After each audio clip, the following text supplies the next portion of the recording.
जो एस्टोमाटा में हमें दिखाई देती है। तो guard cells are two bean shaped cells surrounding a stoma are called guard sales.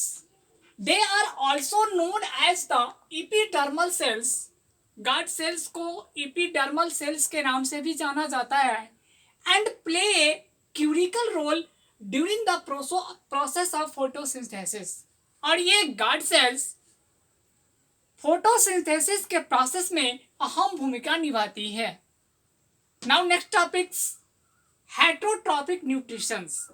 अब हेटरोट्रॉपिक न्यूट्रिशन को 3 पार्ट में क्लासिफाई की गई: holozoic, saprophytic, parasitic. Holozoic nutrition animals take in solid food and break down inside the body as amoeba animals. होलोजोइक न्यूट्रिशन के अंतर्गत समस्त एनिमल सॉलिड फूड को ऑब्टेन करते हैं और फिर उसे ब्रेक डाउन करके एनर्जी को ऑब्टेन करते हैं. Saprophytic organics feed on dead and decaying matter as for example fungi.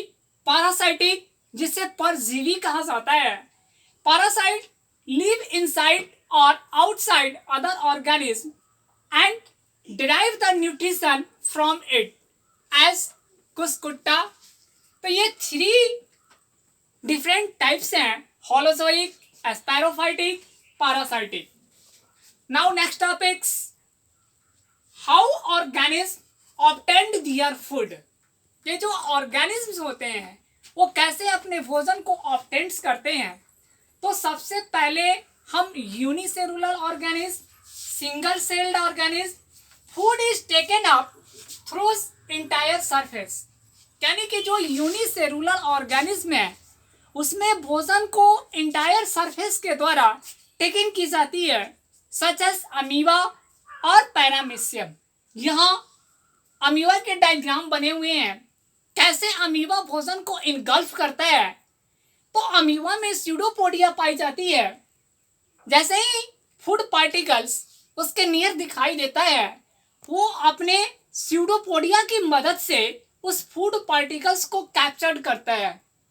और जैसे ही फूड कैप्चर हो जाती है स्यूडोपोडिया के द्वारा, वो भोजन उसके फूड वैक्यूल्स में चली जाती है और वहाँ पे डिफरेंट एंजाइम्स के होने की वजह से डाइजेशन प्रोसेस होता है.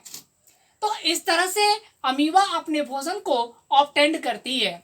यानी amoeba pseudopodia extension of cell membrane, यानी अपने स्यूडोपोडिया का एक्सटेंशन करके कैप्चर द फूड, वो अपने भोजन को कैप्चर करती है. टेकन फूड इन वैक्यूल, उसके बाद कैप्चर जो फूड है वो उसके फूड वैक्यूल में चली जाती है. वहाँ पे आफ्टर दैट डिफ्यूजन यानी कि डाइजेशन ऑफ फूड, उस भोजन का पाचन होता है. Move to surface of cell and is thrown out, और जो वेस्ट प्रोडक्ट जनरेट होते हैं वो आउटर सरफेस से थ्रोन आउट हो जाते हैं. ठीक. पैरामीशियम, ये भी एक यूनिसेलुलर ऑर्गेनिज्म है. पैरामीशियम में सीलिया पाई जाती है.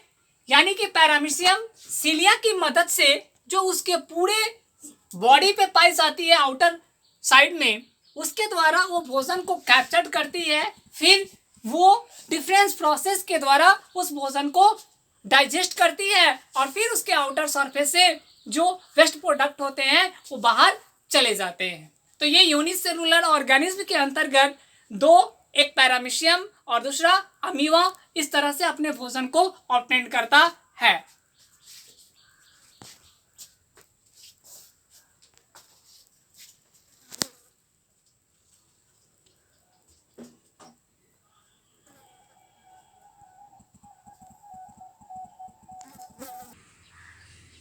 Now steps in holozoic nutrition. ये जो होलोजोइक न्यूट्रिशन है उसके अंतर्गत फ्लोइंग स्टेप्स हैं. पहला ingestion, digestion, absorption, assimilation, egestion. तो सबसे पहले इगेशन.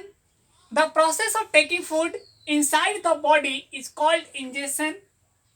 Digestion In digestion, the ingested food is converted into simple form with the help of digestive enzymes.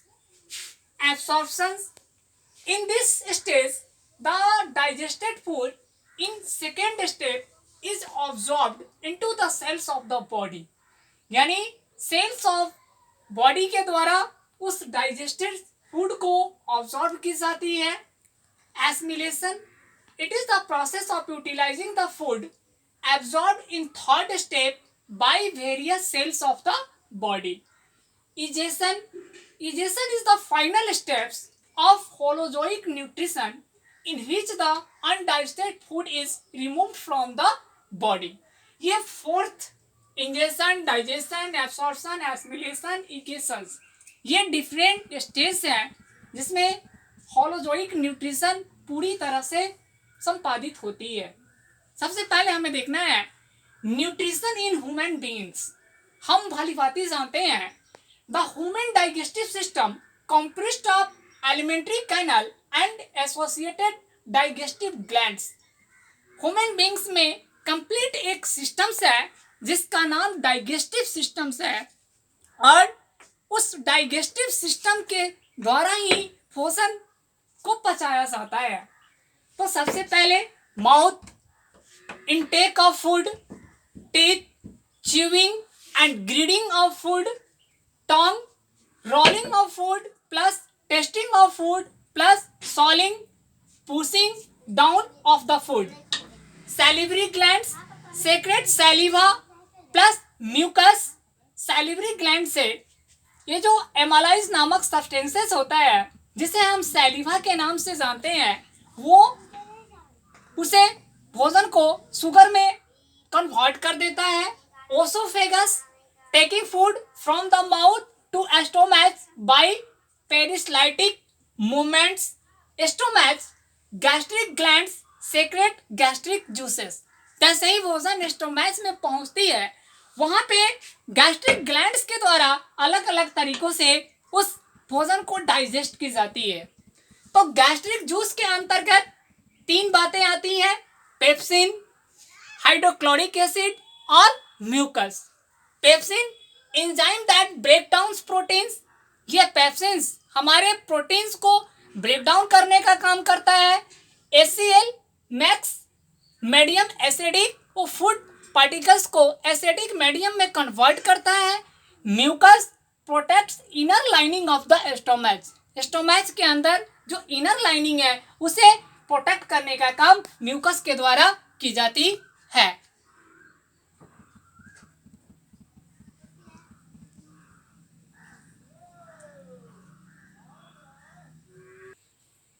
Next, small intestinal.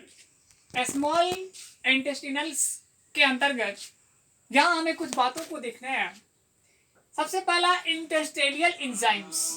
वो कौन कौन से ऐसे एंजाइम्स हैं जो स्मॉल इंटेस्टाइन्स में उसका डाइजेशन होता है. कार्बोहाइड्रेट, ग्लूकोज, फैट्स जो fatty acid plus glycerol, proteins, amino acids. तो अब हम बात करते हैं स्मॉल इंटेस्टाइन्स.